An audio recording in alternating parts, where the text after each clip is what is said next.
Pirates of the Caribbean at World's End has Hector Barbossa making a crew with Jack Sparrow to take down Davy Jones and his crew once and for all.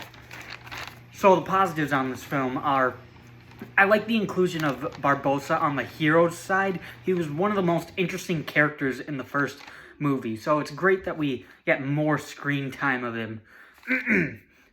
He also has a really good dynamic with Jack. They both kind of try and one-up each other in the film, and they both want to try and be captain. The whole telescope gag was funny, where Barbossa puts out a telescope and then Jack can't get his telescope undone. And then a little later on in the film, Jack has like an even bigger telescope just to try and one-up Barbossa. That was really funny. I also really like the line where somebody says, shoot Barbossa, cut out his tongue. And then Jack says, let's shoot Barbossa, cut out his tongue, and shoot his tongue. That was actually really funny. So I really like the inclusion of him, so that's cool. I think there's actually more screen time of Davy Jones. He appears like 25 minutes into the movie, about. And what helps put him into the positives in this film, because I liked him in the second one, but he was in the mixed. I just didn't think there was enough of him.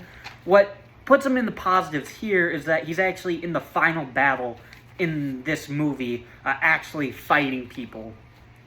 He's kind of like the main antagonist of this film, while he seemed much more like a secondary antagonist in the second film,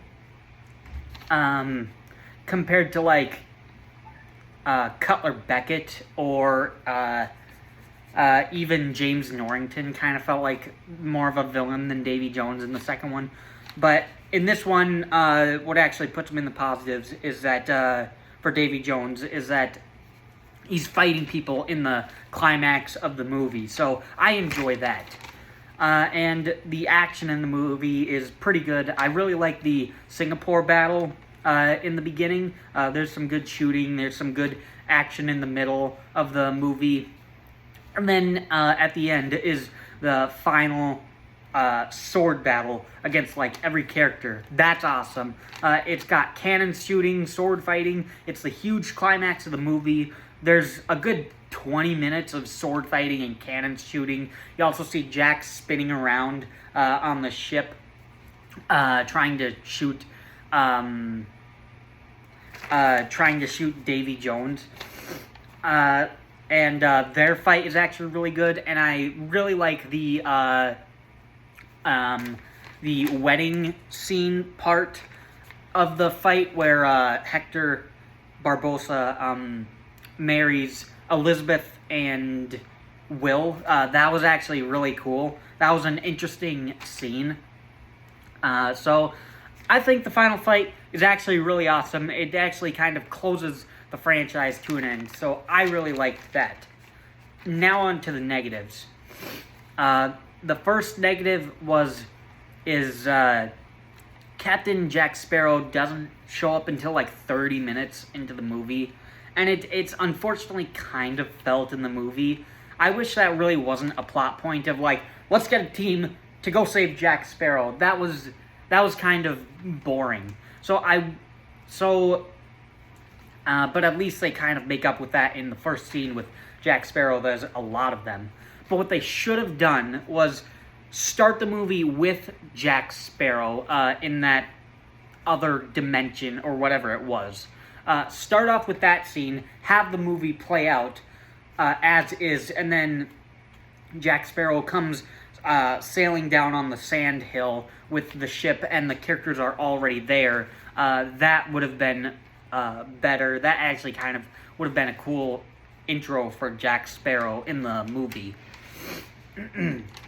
Another negative is the whole Elizabeth and Will relationship problem. Really wasn't that interesting. I don't really know why that's drama in the film, because it's kind of set from the first movie that they're made to be together. Although rewatching the movie, it really didn't detract from the movie that much. So it really wasn't that bad rewatching it.